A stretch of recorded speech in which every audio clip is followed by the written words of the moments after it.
You're listening to Speaking Sidemount, the podcast where we talk all things sidemount diving, from equipment, skills, techniques, and sidemount diving expeditions to interviews with some of the world's top sidemount divers. Whether you're new to sidemount, been sidemount diving for years, or just want to know more, this is the place for all things sidemount. I'm your host, Steve Davis. Let's get wet.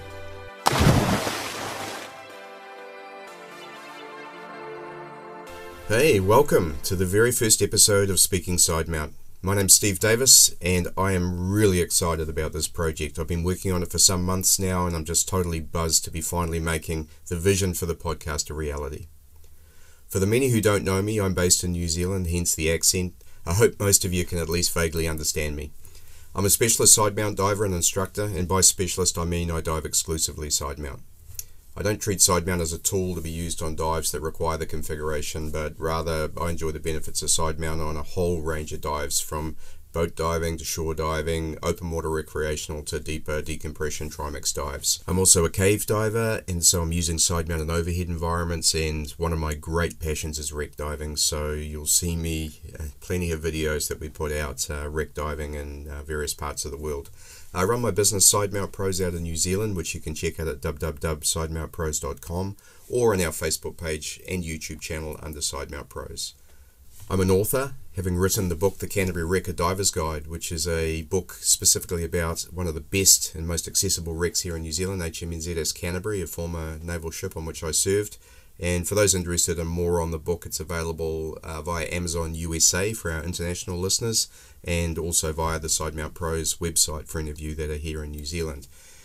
So, enough free advertising for me. Why the podcast? Why do I want to speak sidemount? Well, as a sidemount diver and instructor, the one thing that I've found is that I have an insatiable appetite for information about sidemount diving. I found myself spending a huge amount of time on Facebook, on YouTube, watching videos, and I was looking to see what other sidemount divers were doing. You know, what equipment are they using? How are they setting it up? What skills are they doing? How are they doing the skills? And also seeing how other divers were using sidemount in different environments. This led me to thinking, there must be others out there like me with a passion for sidemount diving who might enjoy listening and sharing about how they dive sidemount. So, over the coming episodes, I'm going to explore some of the key aspects of sidemount diving. Today we'll discuss the benefits of sidemount. In future episodes we'll cover equipment, setup, skills, techniques, and with all of that I'll have some amazing interviews with some of the world's top sidemount divers. So much to look forward to there, and by the way, I'd love your feedback. If there's anything you'd like to hear or have us cover, or are you doing something interesting in sidemount that you're willing to share on the show, please let us know via our Facebook page. So let's get busy with our first episode, The Benefits of Sidemount, and I think I'd like to title this one 7 Reasons Why You Should Dive Sidemount. Obviously targeted at new divers, but when we think about it from the perspective of existing sidemount divers, I'm hoping that a lot of this resonates with you as to the reasons that you dive sidemount. When I think about sidemount diving and what I love about it, the word freedom comes to mind. The feeling of sidemount diving is a lot like freediving. Feeling of being one with the water and being able to move through it freely in any orientation. This feeling of freedom or weightlessness is really nirvana for divers, and I think it's one of the really big reasons that sidemount diving has gone through such growth over the last few years. There are of course other reasons, such as being fit for purpose when diving caves, mines, sumps and wrecks, where the ability to navigate through a restriction might be a requirement. But there are several fundamental benefits that I think make sidemount diving a good choice for any diver looking to move to multi-cylinder open circuit diving. So here's my top 7 reasons why you should dive sidemount. Number 1, streamlining. Have you ever watched a dolphin or a seal or a shark as they move through the water? Their movement's effortless. They've evolved over many millions of years to develop the speed and maneuverability necessary to become a successful marine predator. Remember, water is 800 times denser than air, and hydrodynamic drag means that an increase in speed requires a many-fold increase in propulsive power. Therefore, reducing drag by streamlining is a vital component of efficiently moving through the water. Now we should remember that divers are subject to the same laws of physics as marine mammals, and yet for some reason we seem to pay scant attention to streamlining. Many divers, including technical divers, are trimmed down at the feet. This means that we're presenting a large surface area to our direction of travel, and this in turn will cause unnecessary drag and extra effort will be required to move through the water. This extra effort means higher gas consumption, but more worryingly, this can increase stress when working at depth or in currents. So how does side mount diving address this? Well, simply put, side mounting your cylinders correctly means all your cylinders are aligned with your body and therefore your direction of travel. This makes propulsion easier and diving is much more relaxed and comfortable. It's still a mystery to me why so many experienced technical divers wear their stage or deco cylinders at near right angles, almost as a badge of honour. Surely configuring your equipment to be efficient in this environment would provide major benefits.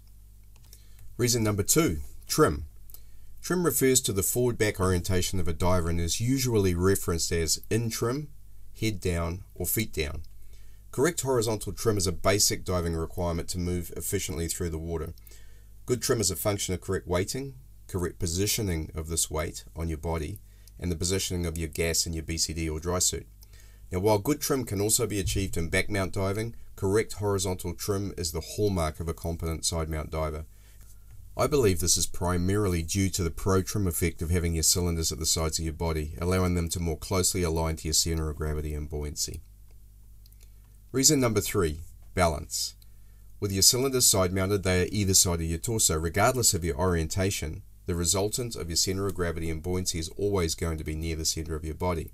Turn on to either side, upside down, inverted, upright, doesn't matter. You're always balanced. Now contrast this with back mount, where your cylinders are joined and mounted on your back.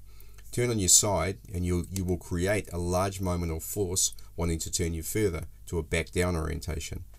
Now you can control this with body tension, but it can be disconcerting and it certainly doesn't allow you to feel balanced in all orientations while you're diving. Reason number 4, stability.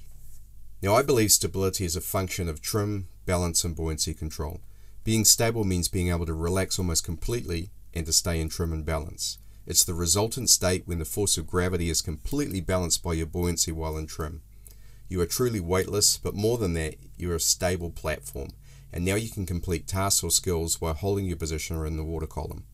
This is important when you're looking to apply side mount diving to overhead environments such as caves and wrecks, where contact with a cave or wreck floor can cause a loss of visibility due to silting. It's also a requirement for decompression diving, where you need to be able to hold decompression stops and perform tasks such as gas switches while holding a specific depth. Now I want to be clear, good stability is not the sole domain of side mount divers, with skilled back mount divers also being able to achieve the same result. I would maintain, however, that it's easier to develop this skill in side mount than back mount. Reason 5, redundancy. In addition to carrying more gas, one of the key reasons for diving with 2 or more cylinders is redundancy. Redundancy gives you additional safety in the event of an equipment failure or a diver mistake. Now all multi-cylinder configurations provide this redundancy, both in terms of cylinders and regulators. Side mounting, however, provides 2 truly independent gas supplies, as opposed to one separated by an isolation valve. This facet has pros and cons, but it's a key point of difference for side mounting diving versus back mount. Reason 6, access to valves. Another key difference is the location of valves and regulators. In side mount, your cylinder valves are in front of your body, under your armpits. In contrast, the valves for a back mount twin set are out of view, behind your head and shoulders. So therefore, in side mount, a valve or regulator issue is very easy to see and very easy to diagnose. It's many times easier and faster to isolate an issue by closing either valve or switching regulators. And on to our final reason, reason 7, managing equipment.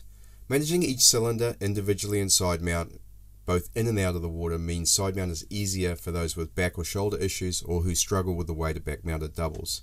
Many believe incorrectly that side mount is problematic for boat diving. I can't emphasize enough this is a misconception, and I think it's brought about by poorly trained side mount divers.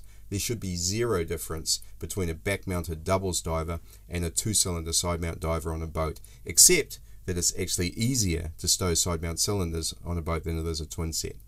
Subject to water conditions and the diver's requirements, the side mount diver has the option to don and doff cylinders on the boat, as for a twin set diver, or to do so in the water. This flexibility is a large advantage for those who might struggle to handle a twin set, but otherwise could easily perform 2-cylinder dives. So if we put this all together, streamlining, trim, balance, stability, redundancy, access to valves, and managing equipment, and I feel you have a compelling case for side mount diving. And I think it's worth noting that not once did I talk about side mount being fit for purpose in any of these benefits. So on top of all of the benefits I've just talked about, think about taking Sidemount into overhead environments like caves, wrecks, mines and sumps, where the ability to remove equipment in the water or the ability to move through small restrictions just amplifies the benefits that we've already talked about on this series earlier. Well, that's it. First episode done and dusted. So thanks very much for joining me. I sincerely appreciate it. I know it's been foundational, the first episode. I needed to set up what this was all going to be about. And I also wanted to have something on this episode for those who are new and maybe considering Sidemount. In our next episode, I'm going to cover mastering the 4 foundations of Sidemount diving. So what are the key aspects that we need to consider? And I'm super excited to announce that we're going to have Thomas Misura with us, one of the world's great Sidemount divers and certainly one of the best role models for Sidemount that I've ever seen. So much to look forward to in our next show. Thanks a lot. You've been listening to Speaking Sidemount from www.sidemountpros.com. If you like the podcast, please subscribe and consider leaving us a 5-star review. If there's something you'd like us to cover on the show, then let us know via our Facebook page listed in the podcast notes. Thanks again, and we look forward to you joining us on our next episode of Speaking Sidemount.